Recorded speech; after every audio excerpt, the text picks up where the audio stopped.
ចាសសូមគោរពជំរាបសួរពុកម៉ែបងប្អូនទាំងអស់គ្នាហើយក៏សូមស្វាគមន៍ពុកម៉ែបងប្អូនដែលបានមកកាន់ Channel បង្រៀនភាសាចិនរបស់នាងខ្ញុំផ្ទាល់ផងដែរអញ្ចឹងមុននឹងចូលសិក្សាមេរៀនយើងគឺសូមបងប្អូនកុំភ្លេចជួយចុច Subscribe និងរូបសញ្ញាកណ្ដឹងម្នាក់មួយដើម្បីទទួលបានមេរៀនថ្មីៗជាបន្តបន្ទាប់នៅពេលដែលនាងខ្ញុំផុសវីដេអូតោះកុំឲ្យនៅរងចាំយូរយើងចូលសិក្សាមេរៀនយើងទាំងអស់គ្នានិយាយឲ្យរួចពីមាត់គេបានន័យថាជាមនុស្សដែលគាត់និយាយអីអត់សូវខ្វល់អត់សូវចេះគិត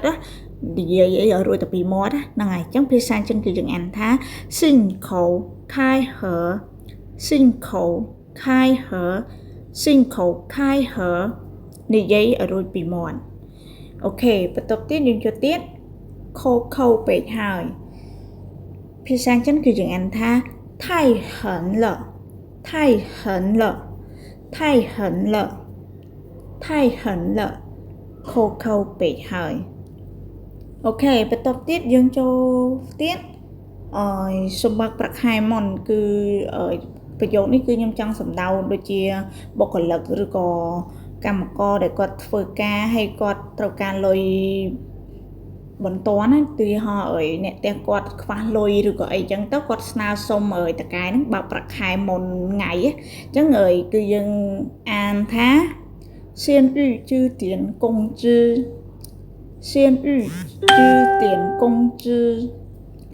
先预支点工资先预支点工资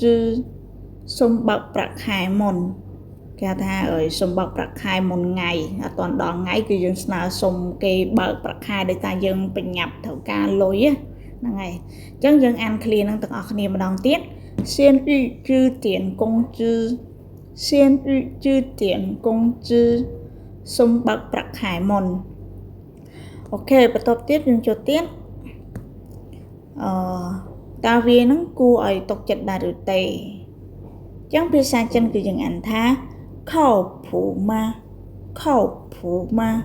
靠谱吗靠谱吗តើវាគួរឲ្យទុកចិត្តដែរឬទេអូខេបន្ទាប់ទៀតយើងជួយទៀត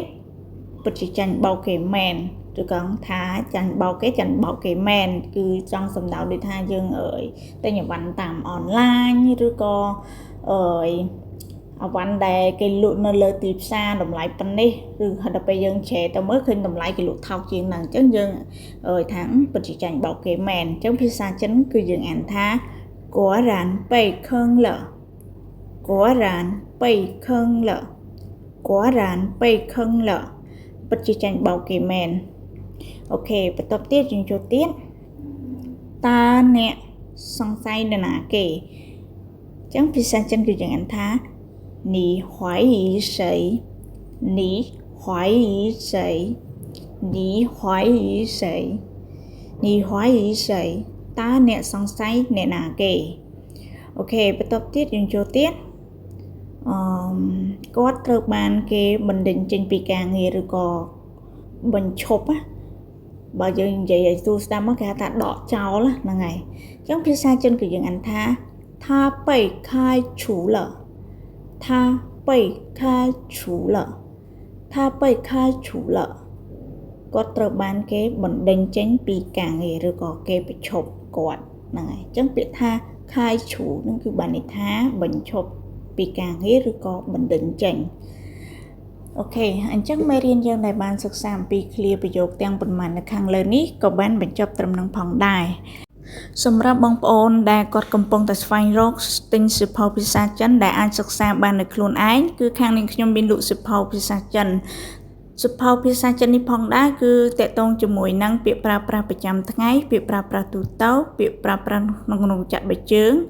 ហើយក៏មានឃ្លាប្រយោគខ្លីៗនៅក្នុងផងដែរគឺមានភាពងាយស្រួលខ្លាំងមែនតែនសម្រាប់បងប្អូនដែលគាត់ចង់ពង្រឹងពាក្យបន្ថែមណាហើយសៀវភៅនេះផងដែរគឺសម្រាប់អ្នកដែលគាត់មិនចេះសោះក៏គាត់អាចសិក្សាបានដែរដោយសារសៀវភៅយើងនេះគឺមានស៊ីងខ្មែរ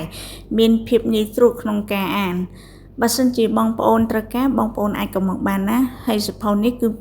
បញ្ជាក់ម្ដងទៀតគឺទំហំ A5 ប្រភេទក្រដាសការអំពៅមាន